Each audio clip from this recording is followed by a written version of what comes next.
ഇതുപോലെ പഠന സമയങ്ങളിൽ ഉറങ്ങിപ്പോവാറുണ്ടോ? ഒരുപാട് ആൾക്കാരുടെ പരാതിയായിരുന്നു പഠിക്കുന്ന സമയത്ത് ഒരുപാട് സമയം ഉറങ്ങാനായിട്ട് തോന്നുകയാണ്, അല്ലെങ്കിൽ അറിയാണ്ട് ബുക്കിന് മുന്നിൽ വീണ് പോവാണ്, എന്നിട്ട് 2-3 മണിക്കൂർ കഴിഞ്ഞിട്ടാണ് എണീക്കുന്നത്. ഇതിന് എന്താണ് പരിഹാരം വേണം എന്ന് ചോദിച്ചു വരാറുണ്ട് കുറേ പേര്.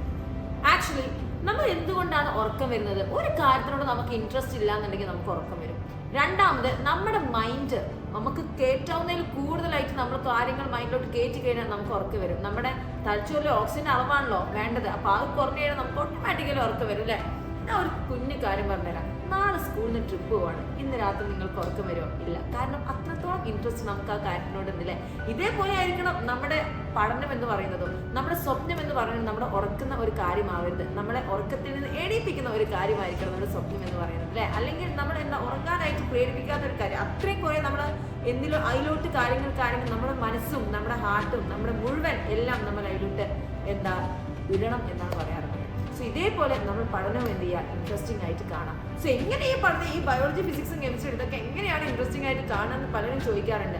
നാളെ വെള്ളക്കോട്ടും നല്ല സ്റ്റെതസ്കോപ്പൊക്കെ ഇട്ട് ഒരു പേഷ്യന്റിനെ നമ്മൾ പരിശോധിക്കുന്ന സമയത്ത് അയാളുടെ നമുക്ക് അസുഖം മാറ്റിക്കൊടുക്കാൻ പറ്റുമ്പോൾ അവരിൽ നിന്ന് കിട്ടുന്ന ഒരു പുഞ്ചിരിയുണ്ട്, അല്ലെങ്കിൽ ആ ഒരു സന്തോഷമുണ്ട്, അവർ നമ്മൾക്ക് പറയുന്ന കുറെ കാര്യങ്ങളുണ്ട്. ഇതൊക്കെ അനുഭവിച്ചുകൊണ്ടിരിക്കുന്ന ഒരാളാണ് ഞാൻ.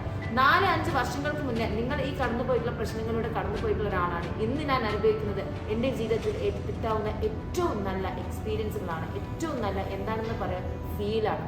ഓക്കെ, സോ ആ ഒരു കാര്യം നിങ്ങൾ സ്വപ്നം കാണാം, അതായിരിക്കണം നിങ്ങളുടെ പഠനത്തിന് വേണ്ടിയിട്ട് മോട്ടിവേറ്റ് ചെയ്യുന്ന ഒരു കാര്യം. രണ്ടാമത്, പ്രോപ്പറായിട്ട് വെള്ളം കുടിക്കുക എന്നുള്ളതാണ്. നമ്മൾ മാക്സിമം ബോഡി ഹൈഡ്രേറ്റഡ് ആയിട്ട് ഇരിക്കുക എന്നുള്ളതാണ്. മൂന്നാമത്തെ കാര്യം, പഠിക്കുന്ന സമയത്ത് കുറച്ച് ബ്രേക്ക് ഇടാനായിട്ട് ശ്രദ്ധിക്കുക. 30 മിനിറ്റ് നിങ്ങൾ പഠിക്കുന്നുണ്ടെങ്കിൽ 5-10 മിനിറ്റ് നിങ്ങൾ റെസ്റ്റ് എടുക്കണം. നമ്മുടെ മനുഷ്യന്മാരുടെ ബ്രെയിനിൽ ഒരു പ്രശ്നമുണ്ട്. ഓക്കെ, കുറേ നേരം നമുക്ക് ഒരേ സാധനത്തിൽ കോൺസെൻട്രേറ്റ് ചെയ്യാൻ കഴിയില്ല അല്ലെ. അപ്പൊ എന്ത് ചെയ്യാം, നിങ്ങൾ 30 മിനിറ്റ് പഠിക്കുക, ഒരു 10 മിനിറ്റ് റെസ്റ്റ് എടുക്കുക. ഓക്കെ, എന്നിട്ട് വീണ്ടും റിലാക്സ്ഡ് ആയി തോന്നുന്ന സമയത്ത് നമ്മൾ മാക്സിമം ഇഫക്റ്റീവ് ആയിട്ടുള്ള പഠനമാണ് നമ്മൾ എന്ത് ചെയ്യുന്നത്, നമ്മൾ എപ്പോഴും പറയാറുള്ളത്. സ്മാർട്ടായിട്ട് വർക്ക് ചെയ്യേണ്ട കാലമാണ് ഇനി. ഹാർഡ് വർക്ക് ചെയ്യുന്നതിനെക്കാട്ടും നമ്മൾ പ്രചോദനം കൊടുക്കുന്നത് സ്മാർട്ടായിട്ട് വർക്ക് ചെയ്യുന്നതാണ്. അപ്പോൾ ഇനി രാത്രി സമയങ്ങളിൽ ഉറങ്ങുന്നത്, ചില ആൾക്കാർ രാത്രി 2 മണി വരെ ഇരിക്കും, എന്നിട്ട് 5 മണിക്ക് എണീക്കും. എന്നിട്ട് പറയും ഓക്കെ നാളെ നാണെങ്കിൽ നമുക്ക് 2 മണിക്കൂർ എക്സ്ട്രാ ഉറങ്ങാം. അങ്ങനെ ഒരിക്കലും ചെയ്യരുത്. ദിവസവും നമുക്ക് ഒരു പെർട്ടിക്കുലർ ടൈം നമ്മൾ ഉറങ്ങണം. നമ്മുടെ സ്ലീപ്പ് സൈക്കിൾ ഉണ്ട്, അതിൻ്റെ ഇടയിൽ നമ്മൾ കറക്റ്റായിട്ട് ആ ഒരു സമയം നമുക്ക് കറക്റ്റായിട്ട് കിട്ടിയില്ല എന്നുണ്ടെങ്കിൽ നെക്സ്റ്റ് ഡേ മൊത്തം ഫ്ലോപ്പാവും. സോ പ്രോപ്പറായിട്ടുള്ള ഉറക്കം മിനിമം ഒരു 6 മണിക്കൂറെങ്കിലും എല്ലാവരും ഉറങ്ങണം. അത് കഴിഞ്ഞിട്ടുള്ള പഠനം മതി. അല്ലെങ്കിൽ നമ്മൾ ഒന്നാമത്തെ ദിവസം നമുക്ക് നല്ല രീതിയിൽ പഠിക്കാൻ പറ്റും, രണ്ടാമത്തെ ദിവസം നമ്മൾ ക്ഷീണിച്ച് ഓട്ടോമാറ്റിക്കലി നമ്മൾ ഉറങ്ങിപ്പോകുന്നുള്ള കാര്യമാണ്. Okay, yes. അപ്പൊ ഇത്തരം കാര്യങ്ങളൊക്കെ നല്ലോണം ശ്രദ്ധിക്കുക. ഈ പഠന രീതിയിലുള്ള മാറ്റമാണ് നിങ്ങൾ വരുത്തേണ്ടത്. ഒരു 30 മിനിറ്റ് പഠിച്ചിട്ട് ഒരു 10 മിനിറ്റ് ബ്രേക്ക് എടുത്താൽ 5 മിനിറ്റ് ബ്രേക്ക് എടുത്തോ. ഓക്കെ, അങ്ങനെ പഠിക്കാം. പിന്നെ ഒരേ സബ്ജക്റ്റ് തന്നെ പഠിക്കാനതിന് പകരം 2-3 സബ്ജക്റ്റ് ഒരു ദിവസം ഇന്ന് പഠിക്കാനായിട്ട് ശ്രമിക്കുക. സോ ഒരു ചാപ്റ്റർ ബയോളജി പഠിച്ചിട്ട് ഒരു ചാപ്റ്റർ ഫിസിക്സ്, ഒരു ചാപ്റ്റർ കെമിസ്ട്രി, അങ്ങനെ പഠിച്ചു നോക്കൂ. അപ്പോഴും സബ്ജക്ട്സ് മാറുന്നതിനനുസരിച്ച് നമുക്ക് എന്താണ് ആ ഒരു ഉറക്കം വരുന്ന ഒരു സംഭവം കുറയും. ഓക്കെ, സോ ഇത്രയും കാര്യങ്ങൾ നിങ്ങളൊക്കെ ഒന്ന് ശ്രമിച്ചു നോക്കുക.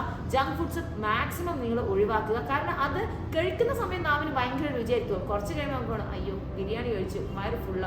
കുറച്ച് സമയം ഒന്ന് ഉറങ്ങാം. 30 മിനിറ്റ് ഉറങ്ങാന്ന് വിചാരിച്ച് നമ്മൾ എണീക്കുന്നത് 4-5 മണിക്കൂർ കഴിഞ്ഞായിരിക്കും. സോ ഇത്തരം കാര്യങ്ങളൊക്കെ നിങ്ങൾ നിങ്ങളുടെ ശ്രദ്ധയിൽപ്പെടുത്തുക. ആൻഡ് ഇനിയുള്ള വരും ദിവസങ്ങളിൽ സ്മാർട്ടായിട്ട് വർക്ക് ചെയ്യാനായിട്ട് ശ്രമിക്കാം. യെസ്.